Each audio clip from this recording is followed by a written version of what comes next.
अस्सलाम वालेकुम दोस्तों। पाकिस्तान से इस वक्त इस दफ़ा जो है वो तकरीबन 1.5-2 लाख हाजियों ने हज किया है। तो अगर आप मुझसे पूछें कि इनमें से कितनों का हज कबूल हुआ है, तो मैं कहूँगा किसी एक का भी नहीं। क्योंकि हज ना तो खाने काबे में कबूल होता है, ना मदीने में कबूल होता है, ना अरफात में कबूल होता है। हज कहाँ कबूल होता है, ये जो है ये इस वीडियो के मैं आखिर में बताऊँगा।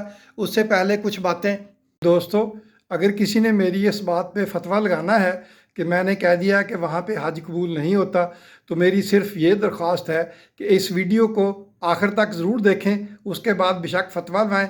बल्कि मैं रिक्वेस्ट करूँगा कि इस वीडियो को कम से कम 2 दफ़ा देखें, ताकि आपको जो है जो इसमें बयान किया गया है उसकी गहराई तक जो है आप जो है वो उसकी आपकी नज़र उसकी गहराई तक पहुँच जाए। तो शुरू करते हैं। पहले आपसे दरख्वास्त है कि मेरा चैनल जो है जिन्होंने सब्सक्राइब नहीं किया वो सब्सक्राइब कर दें, ताकि तमाम लोगों तक जो है वो वीडियोस पहुंचती रहें, और दोस्तों के साथ भी शेयर करें, बल्कि ख़ास तौर पे हाजियों के साथ ज़रूर शेयर करें, ताकि उनको जो मैं बात बताना चाहता हूं उन तक पहुंच जाए। तो सबसे पहले तो इबादत की माहियत जान लें कि क्या इबादत जो है वो करने से कबूल हो जाती है। तो मैं जो कुरान से समझा हूँ, सबसे पहले जो बड़ी इबादत है जो दिन में 5 दफ़ा करनी होती है वो नमाज है। तो नमाज के मतलब अल्लाह ताला जो है ये सूरा अनकबूत आयत नंबर 45 में क्या फरमाते हैं, इन्ना सलाता तन्हा अनिल फ़हशाए वल मुनकर। तो इसका तर्जमा भी देख लें, बेशक नमाज मना करती है बेहयाई और बुराई से। तो दोस्तों, अगर आपकी नमाज ने आपको बेहयाई और बुराई से मना नहीं किया, तो ज़ाहिर है अल्लाह ताला को आपकी उस नमाज़ पढ़ने का कोई फ़ायदा नहीं है। वो नमाज जो है उसको चाहिए कि वो आपका हाथ पकड़े और आपको बेहयाई और बुराई से रोक दे। अगर नमाज ये नतीजा पैदा नहीं करती जो अल्लाह ताला ने इसमें बयान किया है, तो फिर अल्लाह ताला को आपकी नमाज की भी कोई परवाह नहीं होगी। अब जो दूसरी इबादत है जो साल में 1 दफ़ा करनी होती है 30 दिन के लिए, उसके मतलब देख लें अल्लाह ताला का इरशाद है, या अय्युहल्लज़ीना आमनू कोतिबा अलैकुमुस्सियामु कमा कोतिबा अलल्लज़ीना मिन क़ब्लिकुम लअल्लकुम तत्तकून। तो इस आयत का तर्जमा ये है, ए ईमान वालो, तुम पर रोज़े फ़र्ज किए गए हैं जिस तरह तुमसे पहले लोगों पर फ़र्ज किए गए थे, ताकि तुम मुत्तकी बनो, ताकि तुम तकवा इख्तियार करो। तो दोस्तों, यहाँ भी अल्लाह ताला ने रोज़े का मकसद जो है वो बता दिया है कि अगर आपने रोज़ा रखा और आप में तकवा पैदा नहीं हुआ, आप अल्लाह से नहीं डरे, आप मुत्तकी नहीं बने, तो फिर इन रोज़ों का भी कोई फ़ायदा नहीं है, और अल्लाह ताला जो है इन रोज़ों को भी कबूल नहीं फरमाएंगे। अब कुर्बानी के मतलब देख लें, ये भी सूरा हज की मेरा ख्याल है 37 नंबर आयत है। इसमें देख लें अल्लाह ताला फरमाते हैं, लन यनाल अल्लाह लुहूमहा वला दिमाउहा वाला किन्ना यनालुहु तकवा। तो इस आयत के इस हिस्से का तर्जमा भी देख लें, their meat will not reach Allah nor will their blood but what reaches him is piety from you. तो ये जो है यनालहु तकवा, तो अल्लाह ताला को जो पहुँचता है वो तकवा पहुँचता है आपका। अल्लाह ताला को कुर्बानी का ना गोश्त पहुँचता है और ना खून पहुँचता है। लें दोस्तों, मैंने आपके सामने 3 इबादतों की हकीकत जो है वो खोल दी है। यानी कि नमाज जो है अगर वो बुराइयों से नहीं रोकती, और रोज़े जो हैं अगर वो आपको मुत्तकी नहीं बनाते, और कुर्बानी जो है उसमें से आपका तकवा अगर अल्लाह तक नहीं पहुंचता, तो ये जो है ये इबादतें जो हैं जो मेरे हिसाब से कबूल नहीं होती। क्योंकि ये 3 चीज़ें जो हैं ये इनके नतीजे हैं। अगर कोई अमल जो है वो नतीजा पैदा ना करे, तो उस अमल को हम बेकार ही कह सकते हैं। तो दोस्तों, ये बातों का नतीजा जो है ये कैसे पता चलेगा?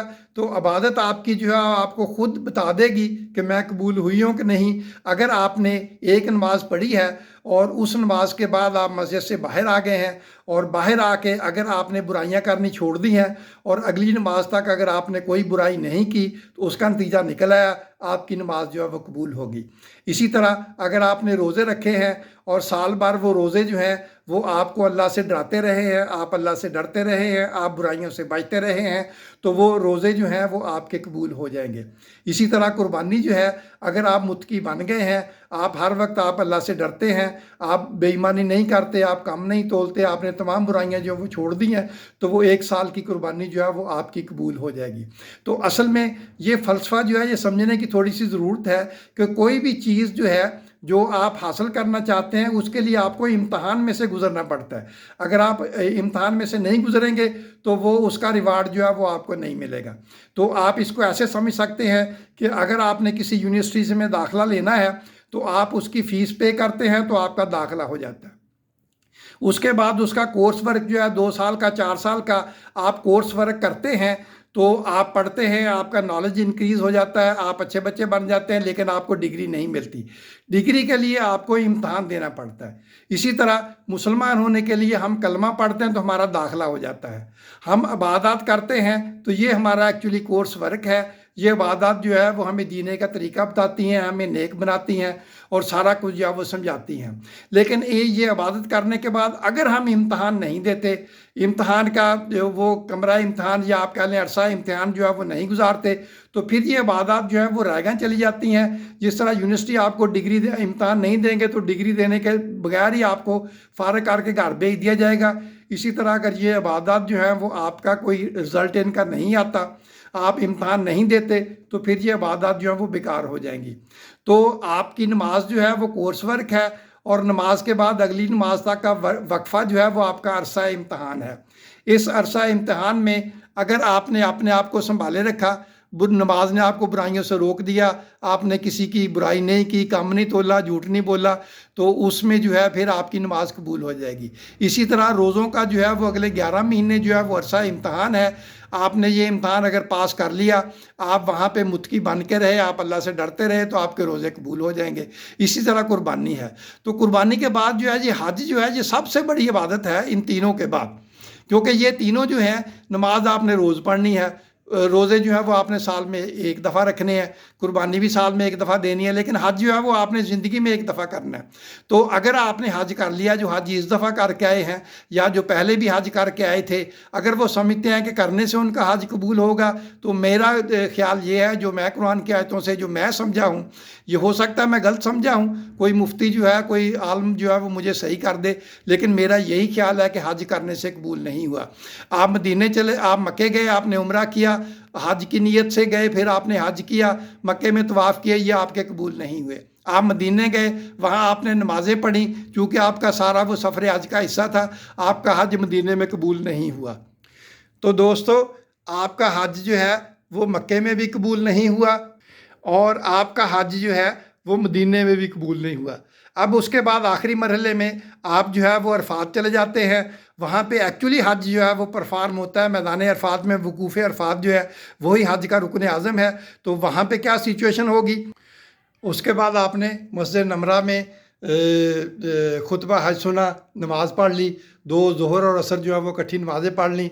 उसके बाद आप जबल रहमत पे आ गए, आपने दुआएं भी मांग ली। तो क्या यहाँ भी आपका हज कबूल हुआ? यहाँ भी आपका हज कबूल नहीं हुआ। अब आपने हज किया है, तो दोस्तों अब आप जानना चाहते होंगे कि आपका हज कबूल कहाँ होता है। तो ये हज जो है ये आपका सऊदी अरब में कबूल नहीं होता।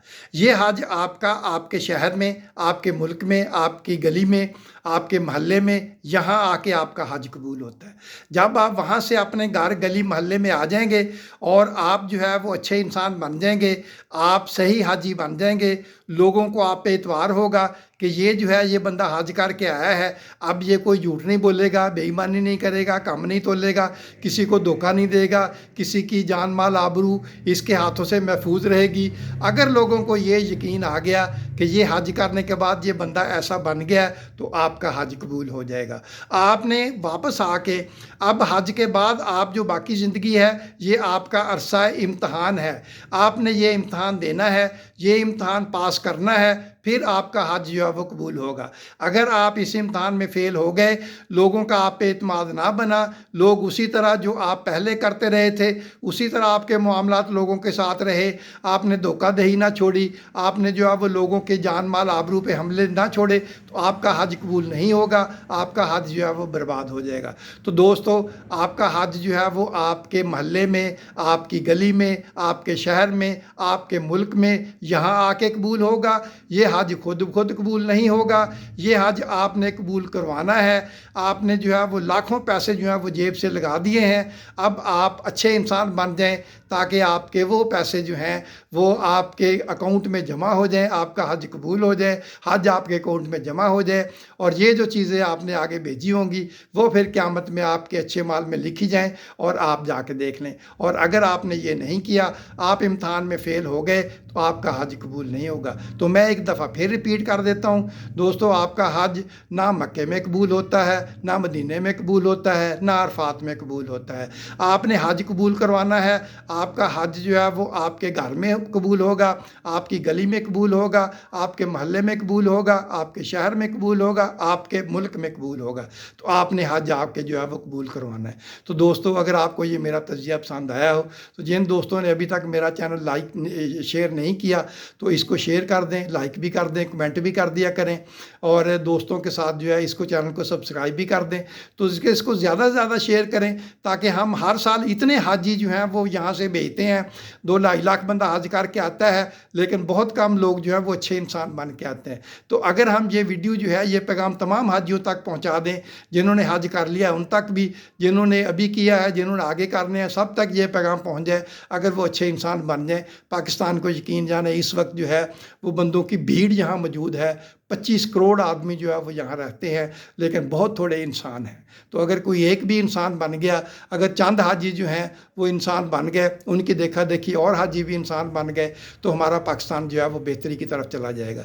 तो हमें आदमियों की ज़रूरत नहीं है, हमें हाजियों की ज़रूरत नहीं है, हमें अच्छे हाजियों की ज़रूरत है, हमें अच्छे इंसान की ज़रूरत है। तो दोस्तों, इस पैगाम को ज़्यादा से ज़्यादा शेयर करें, ज़्यादा से ज़्यादा लोगों तक पहुँचाएँ। Thank you. अस्सलाम वालेकुम।